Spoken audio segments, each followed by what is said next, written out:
Or your people, slightly different settings. Some in Portugal, obviously, just been to the match.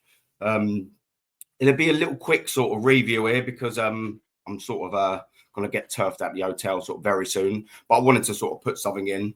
Don't forget, hit like and subscribe, people. Really, really, really does make a difference. So let's just get started, shall we? Sporting 1, Arsenal 5. And I'll tell you what, just like probably many of you, you could have gave me probably 100 attempts at predicting the scoreline, and I probably wouldn't have come up with 5-1. I didn't expect it. I was bumped into a few Sporting fans before the game who spoke very well. They do a fantastic little bit just around the stadium where they close a road off. There's massive sort of burger vans there that all of them selling sort of beer. It's really good. I wish we'd done sort of something like that in England, but I bumped into a couple of well-spoken sort of English Lisbon fans, and they were sort of saying to me about how confident they were before the game. And a lot of what I was sort of saying to them was, especially after, us seeing them absolutely destroy Manchester City, I was saying to them, I'm pretty confident for you as well. I thought if we was to come out here with a draw, I don't always want to take a draw, but if you'd have lost straight after that Nottingham Forest sort of performance, it's not looking good, is it? I thought, maybe a draw away from home here, considering how high flying they are, might have sort of been a goodish little result. But certainly, 5-1. I did not expect that at all whatsoever. And I tell you what, I bloody take it, people, all day long. And it's just a nice little platform now to build off of that Nottingham Forest result 3-0. Now, listen, I'm not trying to convince anyone that that's it. Arsenal are back, because they're bloody not. But you've got to start somewhere. And it's almost like Arteta's seen the blueprint at Nottingham Forest and gone, oh, yeah, actually, we're not a bad team when we decide to attack, are we? And look what happens again. From that very first minute yesterday, especially in the first half, from that very first minute, we were absolutely all over them. Like, you could see that we come out with absolute attacking intent. And it was very, very, very noticeable. Shock. We scored 3 goals in that half. And to be fair, with some of the chances that we missed, some of them cutbacks, on another day, that could have been 5 or 6. Some of them cutbacks, it's a game of millimeters sometimes, this sport, isn't it? Some of them cutbacks or some of that bounce, just quite not falling your way. It could have been different. Yeah, it could have been very, very, very more. But I mean, look, listen, I'd have took 3 at that first half. It was fantastic. The away fans in absolute good voice. And I think they always are, to be fair. Now, I'm not going to say I'm always going to away games because I don't. We'll get more into the away fans in a minute, but they were absolutely on fire. But yeah, going into that halftime 3-0, virtually almost sort of dead and buried, you think, because that third goal, the Gabriel header, and I don't know if anyone noticed, I only noticed it, obviously, because I was down the other end in the stadium. I watched extended highlights, and they're actually on now, so I could quickly keep flicking over. Gabriel done the Gyökeres celebration like that, but over his eyes. I wondered whether that was like a little dig of some sort, because let's face it, Victor Gyökeres stank the fucking place out. He absolutely stank that place out. From the first minute until last, he done absolutely nothing. I think towards the end, he had a shot at an angle, which you'd expect David Raya to have it covered. I think did he hit the bar? Maybe it's not quite come up to that in the extended highlights I've got on the TV next to me. But yeah, I mean, that sort of aside, the geezer done nothing. And I'm not going to lie, it's only one game, but when I was looking at that performance, it weren't a fucking €100 million performance. Let's quickly get that right. Now, I've been a big advocate of him, so I'm not flip-flopping just for one game, but seeing him live for the first time, that was fucking awful. And it was a really big audition for him, not just for Arsenal, but also for English clubs. How do you face against a good English side? And on form, we are at the minute good English side on this sort of form that we're showing here. The audition didn't go well. Audition, as Lee would say, stinker, and absolutely fucking hooked, mate.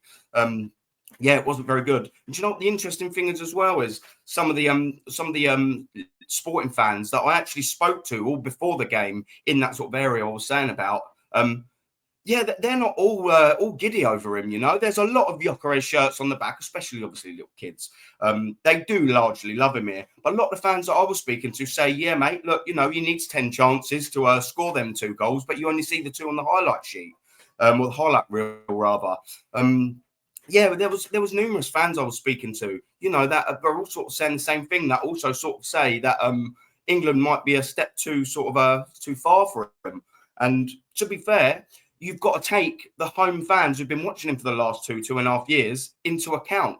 I've only watched fucking 90 minutes of him. They've watched 90 minutes times 40, 50 a season for 2 years, you know. So you've got to really sort of listen to him. So that was quite an interesting sort of Gyökeres take for me. I was sort of taken a little bit back that they were so, you know, I was expecting them to go, yeah, great player, you know, he had his sort of off days, but fantastic. It was really quite muted in terms of their evaluation for him. And in terms of goal scoring record, he's been an absolute beast for them. So that was quite sort of an interesting sort of take, really.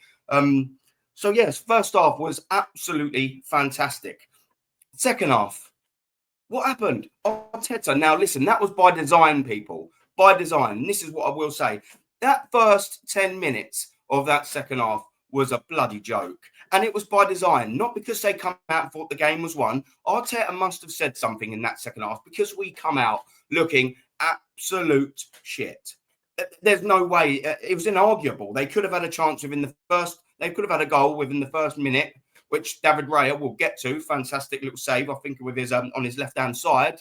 And they inevitably get that goal from the corner. And it's won. And it was coming. It was absolutely coming. And they bloody deserved that goal, the way they started that second half. And that 10 minutes, you know, that sort of preceded that second half whistle was just absolutely shocking. And it's almost sort of like, come on now, Mikel. Like, you've attacked pretty much for 90 minutes at Nottingham Forest and you won the game comfortably. You've attacked for 45 minutes and you're 3-0 up and winning the game comfortably. You've come out and you've shut the bed again in the second half and you're leaving skids on the way out. Come on. Come on now. Shock. What happens when we start reverting back to a bit of attacking football in 55, 60 minutes? We score another 2 goals. Could have scored another couple more. Just in the Trossard goal going there, 81 minutes to make it for 81 minutes and 50 seconds to make it 5. It's no shock, is it? This has to be the blueprint now. Why does Mikel Arteta want to keep going back to this? We should have, if he wanted a 10 minutes of respite in that second half to get a bit of control, we should have come out that first half and gone bang, bang, bang and carried on hitting them for the first 10, 15 minutes. And if, you know, things aren't going to plan or whatever, you get another goal, perhaps maybe on the 60th sort of minute, then, you know, maybe take, you know, have 5 or 10 minutes where you do slow the game down a little bit or whatever, make a couple of subs and get back into it. I can sort of half understand that in a sort of game. Well, not at the start, because their fans, once they had that shot goal in the first couple of minutes or whatever, the whole atmosphere around the stadium changed. They could feel that coming back. They get the goal. Then all of a sudden we start looking nervy. We're hooking clearances, etc., etc. It's almost self-inflicted and brought on ourselves. Now, come on. That's by design. And that's Mikel Arteta doing that. Please, Mikel, just attack for 90 fucking minutes. And I know it's not just always attack for 90 minutes, but there's certain games like this where you should have at least come out and attack that second half. It's, you know, it's sort of hair flick. It's sort of, you know, like he doesn't sort of learn these things. You know, it takes him time after time after time after time, banging on that bloody annoying drum to sort of get it into his sort of head. Do you know what I mean? Yeah, it's not really good. It's sort of frustrating, isn't it, that we can all see it as fans, but he just bloody can't, or it takes him such a long bloody time to see it. But David Raya, let's get into a couple of performances. You know, on the face of it, you think 5-1. There's not really too much for him to do. But he actually did pull off a string of good few saves. And I'll tell you what, if he hadn't have done, it could have maybe not been a different game in terms of we won the 3 points, but it'd have been a lot more shaky, a lot more nervy, because there was moments in that game where he did save us. And he's been good all season, hasn't he? Really, let's sort of face it. He's had a couple of off games, but you're going to get that as a goalkeeper. That plays out from the back, and especially when we haven't been so confident, sometimes a shaky defence in front of you does sort of come out as a goalkeeper. But largely, he's probably been. I'll stand this to my mate George, who sat next to me. You think he's probably been our best player of the season so far? If not, he's definitely in that top 3 of a player of the season, isn't he? You know, He's right up there, absolutely right up there. And you know, fair dues to him as well, because it was an absolute fantastic performance from him. It was a fantastic performance from Arsenal, really, to be fair, all in all. I was sat right next to the home fans as well, which I was absolutely buzzing about. Now, obviously, as you know, I've got season ticket for the Arsenal, and where I'm in North Bank, I'm nowhere near the away fans, so there's no real banter at all. It's the other end of the pitch, people. There's no real banter. I don't go to a lot of away games in general, a lot because I haven't got the points, annoyingly, but also I don't want to go to a lot of the away games because I've got 2 young children and the missus. Do you know what I mean? If Arsenal will take up my entire life if I do that, but I digress. I was in the away fans, obviously here and right next to the home fans, and I just absolutely love the fucking banter. And obviously it helps when you score 5 goals. But it was a good little bit back and forth and things like that. And there is one thing that I did want to show you as well. I need to find this geezer. Where is he? Have a little look at this geezer, the sneaky little bastard. Look at him. Here he is. Look, right into the away fans. Busting out his Arsenal shirt. Go on, the lad. Go on, the fucking lad. It probably will never reach you, my man. But if you was to ever see this or watch this sort of show, and you probably won't, drop me a little message, man, in my descriptions, my email. We want to see you. Well done, geezer. Look at him, man. He absolutely loves it. What a lad. What geezer? That's just another little bit, you know what I mean? That sort of made me laugh, in which was, thankfully, a quite enjoyable evening. Now I'm going to come back to sort of what I wanted to say sort of earlier and touch on. Listen, I'll let Elia go. Yeah, it's the Gyökeres crossbar. Yeah, Raya did have it covered at his near post, yeah. Yeah, I wanted to sort of come back just very briefly to what I was sort of saying earlier. Listen, it's only 2 wins, people. I'm not trying to delude anyone into thinking that's it now, we're back. But you've got to start somewhere. And, you know, it's nice to actually come on stream and not be so angry all the time or frustrated or pissed off. Because believe it or not, there's actually a personality and an happy geezer somewhere in this person here that you're looking at. And it was a wicked day yesterday, full of beers, full of laughs. Like the home fans were wicked as well. Do you know what I mean? They were excellent. You've got to give them sort of respect.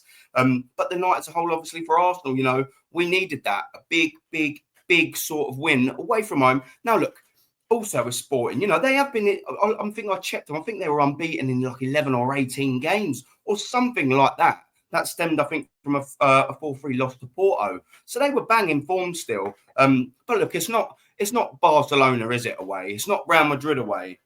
You know, it's not Inter Milan away.